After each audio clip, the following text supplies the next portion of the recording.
지난번 온세대 예배에 이어서 오늘은 두 번째 진짜 시리즈 메시지입니다. 지난번 2월 달에는 성경이 진짜 믿겨 성경이 진짜입니까? 2000년 전에 기록된 성경이 진짜 믿을 수 있습니까? 라는 내용의 메시지였고, 오늘은 예수님의 삶이 진짜인가, 믿을 만한가? 라는 것을 살펴보려 합니다. 2000년 전에 예수님의 삶과 기적이 잘 믿겨지십니까? 아니면 우리 친구들, 젊은 세대들이 부모님이 교회 다니니까 예수님을 믿으니까 의심 없이 교회에 오고 예수님을 믿고 있습니까?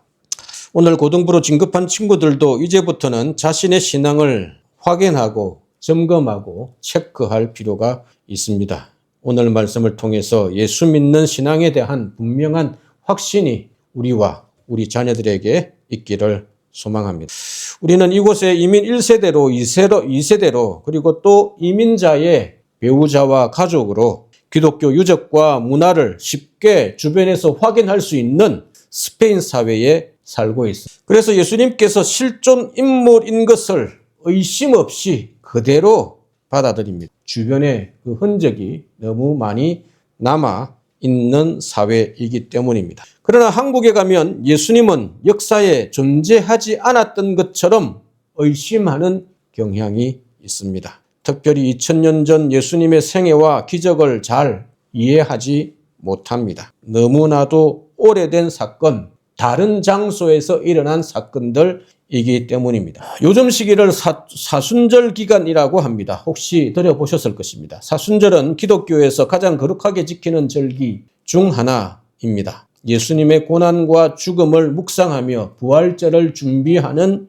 참회와 절제의 기간이기 때문입니다. 부활절 전까지 주일을 제외한 40일의 기간을 사순절, 40일의 기간, 40일 절기라고 이야기합니다. 그 마지막 한 주간이 우리가 잘 아는 세마나 산타 기간입니다. 그래서 오늘은 예수님의 죽음을 기념하며 준비하며 기다리며 사순절 이런 기간에 예수님의 생애와 예수님의 기적과 그의 죽음에 대한 중요한 세 가지 질문을 살펴보려 합니다. 먼저 첫째로 2000년 전 예수님의 생애는 진짜일까요? 스페인에 살고 있는 우리 친구들은 예수님께서 역사적으로 실존 인물이라는 것을 별로 의심하지 않습니다. 주변에 의심하는 사람들이 그래 많지 않기 때문입니다. 그러나 한국에 가면 예수님을 인정하지 않는 분위기입니다. 한국 사회가 예수님을 알게 된 것이 불과 200년 채 안 되었기 때문입니다. 그전에는 이스라엘이 있는지 예수님이란 분이 계셨는지 듣도 보도 못했던 인물이었었습니다. 그래서 저도 어린 시절에는 예수님이 동화책에서나 나오는 훌륭한 사람 정도로만 생각했었습니다. 나중에 고등학교에 가서 세계사, 역사를 보고 성경책에 나오는 예수님이 세계 역사에도 등장하는구나 하는 것을 그때서 뒤늦게 알게 되었습니다. 또한 교회에서도 예수님의 역사성, 실제로 존재하셨던 분이다라는 것에 대해서 그렇게 강조하지 않았기 때문에 이런 내용을 별로 고민한 적이 없습니다. 물론 제가 아무 생각 없이 교회를 다닌 것도 이유일 것입니다. 이런 여러 가지 이유로 인해 저는 여러분들에게 예수님의 실존 여부와 그분의 삶을 역사적으로 오늘 먼저 살펴보려 합니다. 특별히 오늘 메시지의 목적은 두 가지입니다. 먼저 교회 다니는 우리 친구들이 또 우리가 자신이 믿는 신앙의 확실함을 내가 믿는 신앙이 근거가 있구나 하는 것을 깨닫도록 하기 위함이고요. 그 다음으로 혹 한국에 방문했을 때 예수 믿지 않는 친구들이 또는 친척들이 다른 사람들이 예수님을 비판할 때에 나름대로 변호할 수 있는 논리를 알려주기 위함입니다. 그러면 예수님께서 실제로 존재하셨던 인물이라는 사실을 어떻게 알 수 있겠습니까? 성경책에 나오는 내용 말고요. 예수님 당시의 일반 역사의 기록에 예수님이 등장하는지를 확인해보면 알 수 있습니다. 예수님 당시의 유대인 역사가 요세푸스의 기록에 예수님이 분명히 등장합니다. 요세푸스는 AD 93년에 유대 고대사라는 책을 집필합니다. 4권으로 된 책입니다. AD 93년이니까 예수님의 제자 요한이 생존해 있을 때일 것입니다. 그 책에 예수님이 두 번이나 등장합니다. 2번 이상 등장합니다. 요세푸스의 유대 고대사 제18권 3장 3절에 나오는 내용입니다. 원래는 원문에 이렇게 제가 준비했던 시각 자료에 PPT에 그대로 나와야 하는데요. 원문은 그리스어, 헬라어로 기록이 되었는데 다음과 같이 예수님을 기록합니다. 티네타이 데 카타, 투톤 이렇게 쫙 읽을 수 있습니다. 이걸 한국어로 직역하면 다음과 같습니다. 요세푸스 유대 고대사 18권 3장 3절에 나오는 일반 역사책에 나오는 내용입니다. 이 시기에 지혜로운 사람인 예수가 나타났다. 우리 중에 첫째 가는 사람들의 고발로 빌라도가 그에게 십자가형을 선고했다라는 내용이 유대 고대사 일반 역사서적에 그대로 등장합니다. 자, 보십시오. 성경의 내용과 거의 일치합니다. 예수님이라는 이름, 유대인 지도자들이 우리 중에 첫째 가는 사람들, 유대인 지도자들이 예수님을 빌라도에게 고발했다는 것, 그리고 빌라도에 의하여 십자가에서 형으로 죽음을 맞이했다는 것, 성경의 내용과 동일합니다. 따라서 우리는 예수님께서 역사적으로 2000년 전에 실존하셨던 인물이라는 것은 일반 성경이 아닌 일반 역사책을 통해서 분명히 확인할 수 있습니다. 저는 우리 친구들에게 또 우리 예수 믿는 분들에게 분명히 말씀드립니다. 예수 믿는 신앙은 역사적으로 확인된 사건들 위에 세워진 분명한 신앙입니다. 그냥 단순히 마음의 위로를 얻기 위해 교회 다니는 심리적인 종교, 신앙이 아니라는 뜻입니다. 그냥 단순히 부모님이 예수님을 믿고 교회 다니니까 나도 따라서 예수 믿고 신앙생활을 하는 종교가 아니라는 뜻입니다. 우리가 믿는 신학은 일반 역사책에도 분명히 기록된 역사적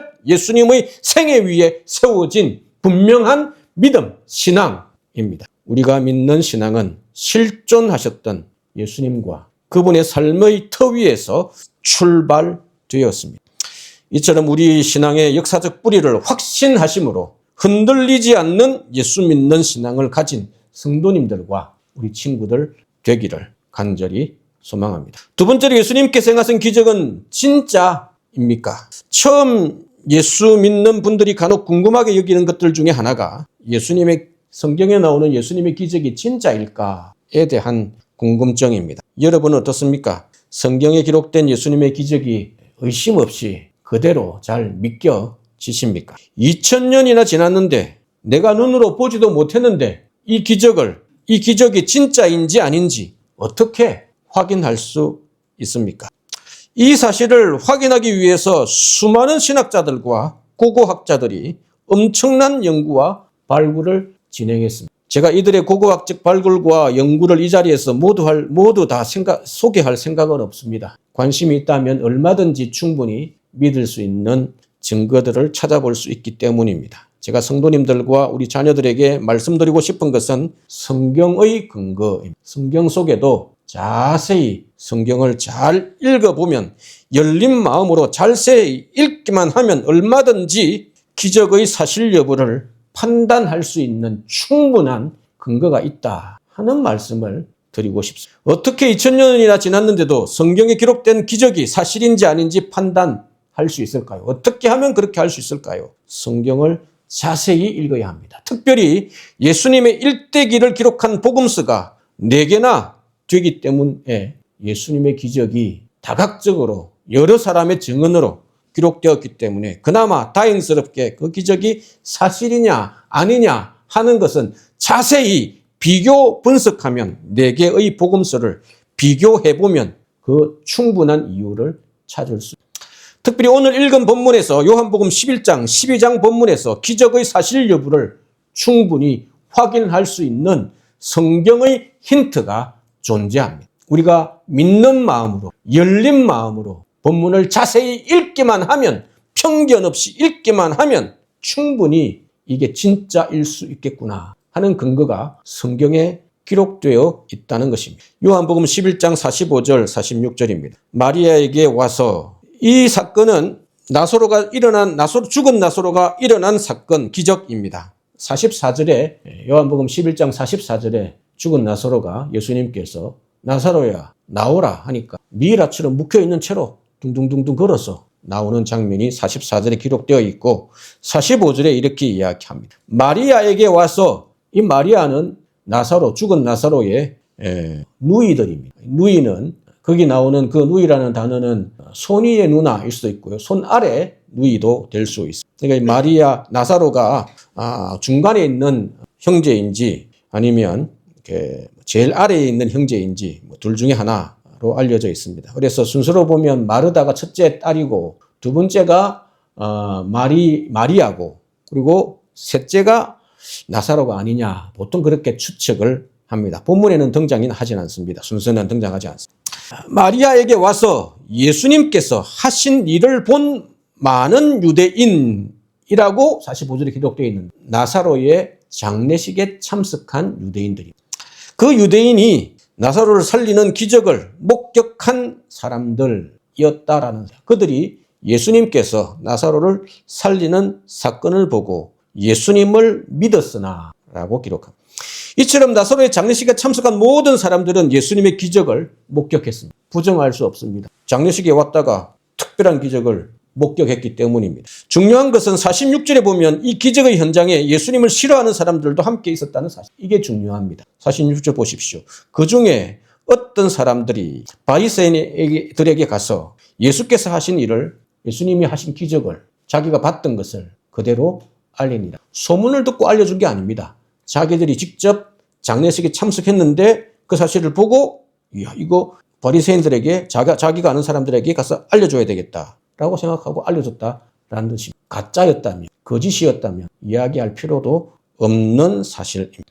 47절을 한 번 더 보겠습니다. 이 사람이 많은 표적을 행하니 우리가 어떻게 하겠느냐. 그 소식을 들은 바리새인들이 예수님을 죽이기 위해서, 모의하기 위해서, 죽이는 것을 모의하기 위해서 이렇게 의논하고 있습니다. 어떻게 의논했냐. 이 사람이, 예수님이 많은 표적을, 많은 기적을 행하니, 그것을 봤던 사람들이 이 얘기를 많이 들어봐가지고, 부정할 수가 없으니 이거 어떻게 하면 좋겠느냐, 골머리를 앓았다라는 기록입니다. 자신의 두 눈으로 기적을 목격했기에 예수님을 반대하던 사람들조차도 예수님의 기적을 인정하고 있는 내용입니다. 자, 이 정도 되면, 이 정도 자세히 따져보고 살펴보면 예수님의 기적이 진짜 있었을 가능성이 아주 높지 않겠습니까? 이 정도로도 부족하십니까? 그럼 한 번 더 12장으로, 오늘 읽지 않았지만 12장으로 가보겠습니다.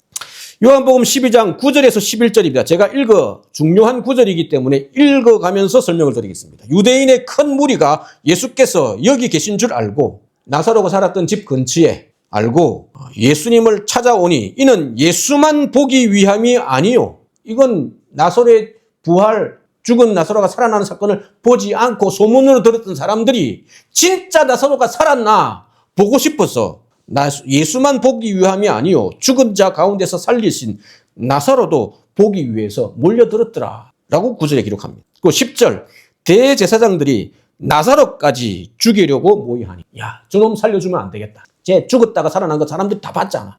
쟤 때문에 예수님 믿는 거 아니야. 쟤도 죽이자 라고 모의하니, 11절, 나사로 때문에 많은 유대인들이 그에게 가서 예수를 믿음이러라. 예수님께서 나사로를 살리는 기적을 행하지 않았다면 이런 일이 일어날 수가, 이런 반응이 일어날 수가 없습니다. 물론 이 기록조차도 꾸며낸 것이다 라고 하면 할 말이 없습니다. 성경 본문을 자세히 따져가며 읽어보니 기적의 사실 여부가 좀 더 분명하게 드러납니다. 이게 제가 성도님들과 우리 자녀들에게, 청소년들에게, 청년들에게 강조하고 싶은 메시지입니다.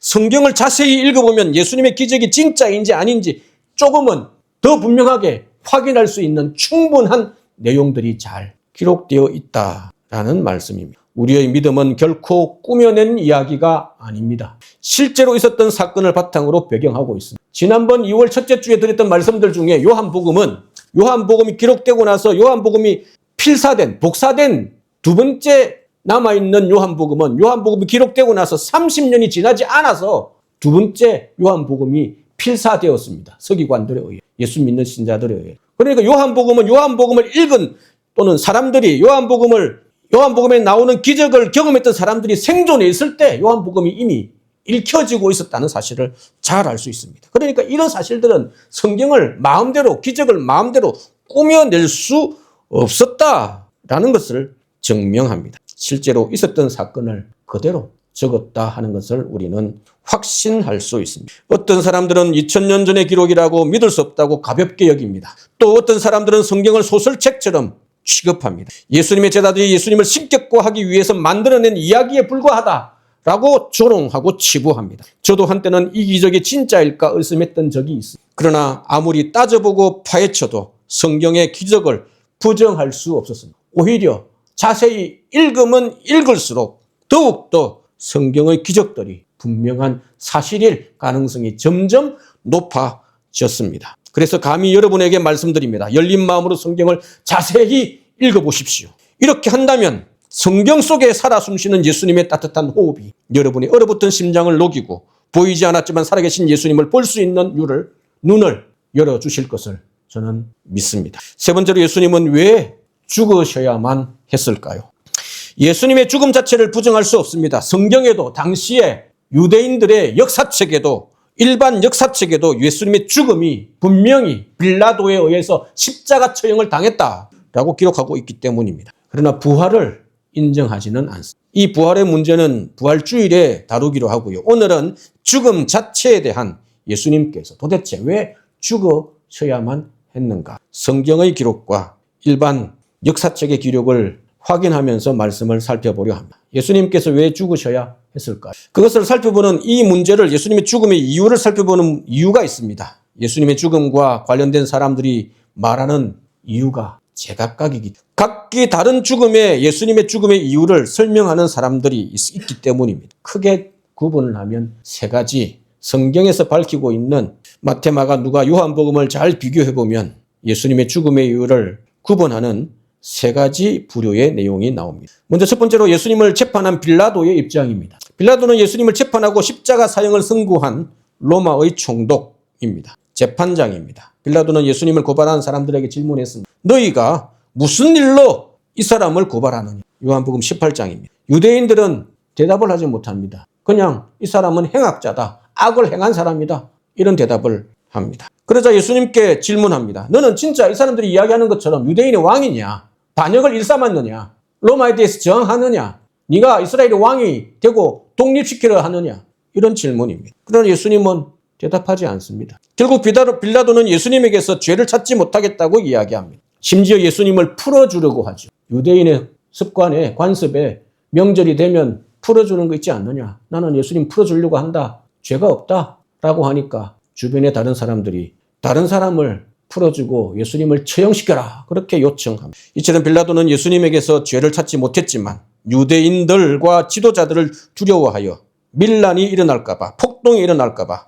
예수님에게 십자가 처형을 선고합니다. 유대인의 지도자들의 반감을 사지 않기 위한 자신의 정치적 입장을 고려한 판단, 그것이 예수님이 죽게 된 이유. 실제로는 빌라도는 예수님에게서 죽음의 이유 발견하지 못합니다. 이 사람은 아주 신앙적인 사람이다. 자기 신앙 때문에 자기가 믿는 하나님 때문에 죽음에 이르게 오해받아서 유대인들에게 미움을 사서 죽는 거 아니냐. 그렇게 판단했습니다. 다음은 유대인 지도자들의 입장입니다. 유대인들의 지도자들은 처음엔 자신들이 예수님을 죽이려는 이유를 빌라도에게 밝히기를 꺼려했습니다. 그냥 악한 사람이다라고 우겼습니다. 근거도 되지 않고. 그러다가 빌라도가 예수님의 무죄를 주장하고 풀어주려고 하자 진짜 죽이려는 이유를 밝히 예수님께서 스스로 하나님의 아들이라고 주장했다. 이 사람 그냥 두면 안 돼. 하나님을 모독한 자다. 신성 모독이다. 라고 요한복음 19장에서 이야기합니다. 이것이 유대인 지도자들이 예수님을 죽인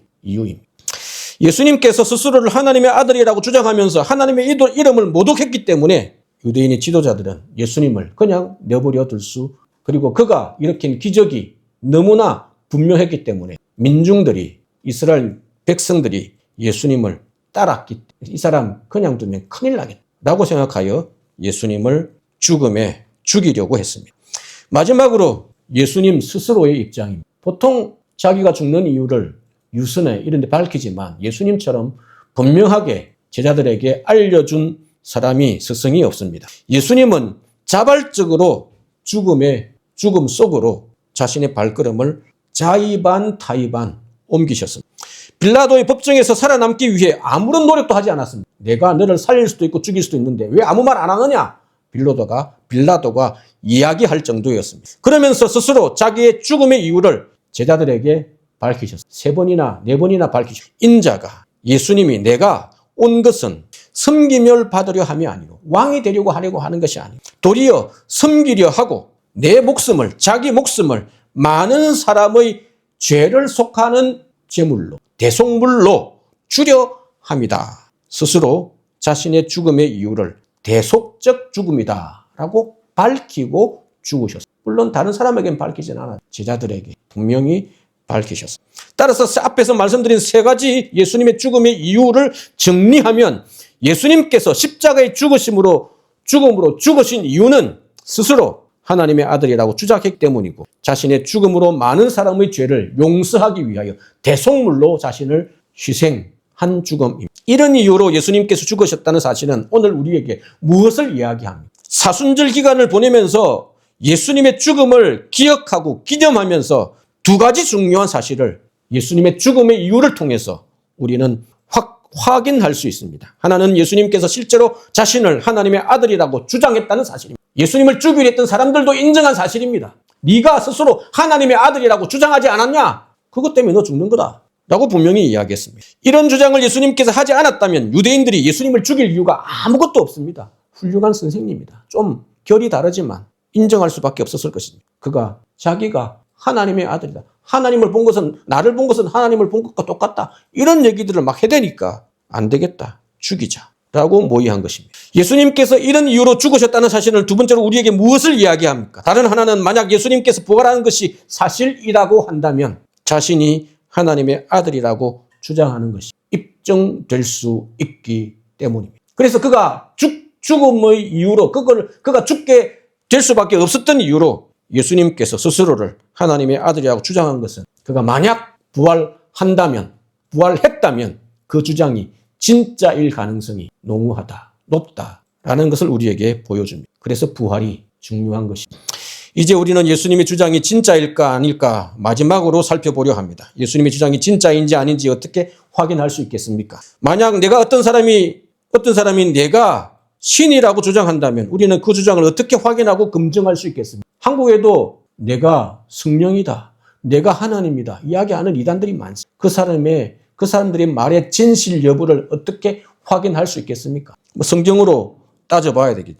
3가지를 통해서 예수님의 주장이 진실인지 확인할 수 있습니다. 먼저는 예수님의 부활이 자기 주장이 진실되다 하는 것을 보여줍니다. 만약 예수님께서 죽음으로 끝나고 부활하지 않았다면 예수님은 거짓말쟁이일 것입니다. 스스로 하나님의 아들이라고 본인 스스로 착각하고 제자들도 착각한 것이고 그래서 그 죽음으로 끝났다면 예수님의 부활은 하지 않으셨다면 예수님은 가짜일 수밖에 없습니다. 2번째로 예수님의 삶이 그분의 주장과 일치한가, 진실된가, 그분의 말, 그분의 주장처럼 그분의 삶도 믿을만한가, 삶을 보고 판단할 수 있습니다. 거짓말하지 않고 진실된 삶을 살. 도덕적 검증입니다. 만약 예수님께서 거짓말쟁이라면 자신의 거짓 주장을 위해 목숨을 기꺼이 버릴 수 있을까? 그의 삶을 보면 그의 주장이 진실한가 하는 것을 알 수 있습니다. 일반적으로 사기꾼은 목숨까지 버리지는 않습니다. 아깝게 목숨을 구걸하게 됩니다. 마지막에 가서. 그러나 예수님은 자발적으로 자신의 목숨을 십자가에서 희생하셨습니다. 이런 자발적 희생은 자신의 주장이 진실함을 간접적. 마지막 3번째로 예수님께서 행하신 기적이 그분의 주장이 사실일 수 있다 하는 것을 뒷받침합니다. 초자연적인 검증. 예수님을 반대하는 사람들도 인정할 수밖에 없었던 명백한 기적들이 몇 가지 있습니다. 다른 사람이 보지 못한 것 말고요. 예수님을 반대하던 사람들조차도 말을 할 수 없는, 이거 가짜다라고 말을 할 수 없는 분명한 사건들이 몇 가지가 있습니다. 오늘 나사로를 살리는 기적들입니다. 이런 기적이 예수님의 주장이 참될 수 있다 하는 것을 보여줍니다. 말씀을 마무리하려 합니다. 오늘 우리는 예수님의 신화가, 예수님의 기적이, 예수님의 사건이, 예수님의 생애가 소설책에 나오는 가짜가 아니라 진짜 역사책에 나오는 사실이라는 말씀을 분명히 드렸습니다. 하지만 단순히 예수님께서 실제 존재하셨다라는 지식을 아는 것만으로 충분하지 않습니다. 진짜 중요한 것은 이것입니다. 실존하셨던 예수님께서 왜 나를 위해 죽으셨는가 하는 질문입니다. 그분은 미충왕이도 사기꾼도 아니었습니다. 정신이 똑바로 박힌 사람이셨고 자신을 이 세상에서 충분히 드러내셨던 분입니다. 우리를 너무 사랑하셔서 우리 죄를 대신 짊어지기로 작정하신 하나님의 아들이라고 스스로 주장하셨던 분입니다. 스페인 사회를 살아가면 사순절 기간에 그리고 세마나 산타 마지막 고난 주간에 스페인 거리 곳곳에 성당 근처에 십자가 형상들을 지고 지나가는 순례의 길을 그런 캠페인을 보고 확인할 수 있습니다. 그런 십자가 형상들을 순례의 길들을 보면서 그냥 지나치지 마시기 바랍니다. 저 십자가가 나의 죄 때문이고 나를 향한 예수님의 사랑의 표식이라는 사실을 2000년이 지난 지금도 어떤 사람들은 기념하고 있다는 사실을 기억하시기를 바랍니다. 이 십자가의 사랑 위에 우리와 여러분의 신앙의 집을 잘 세워가시는 성도님들, 우리 교회 청소년, 자녀들, 다음 세대 청년들 되시기를 주의 이름으로 간절히 소망합니다.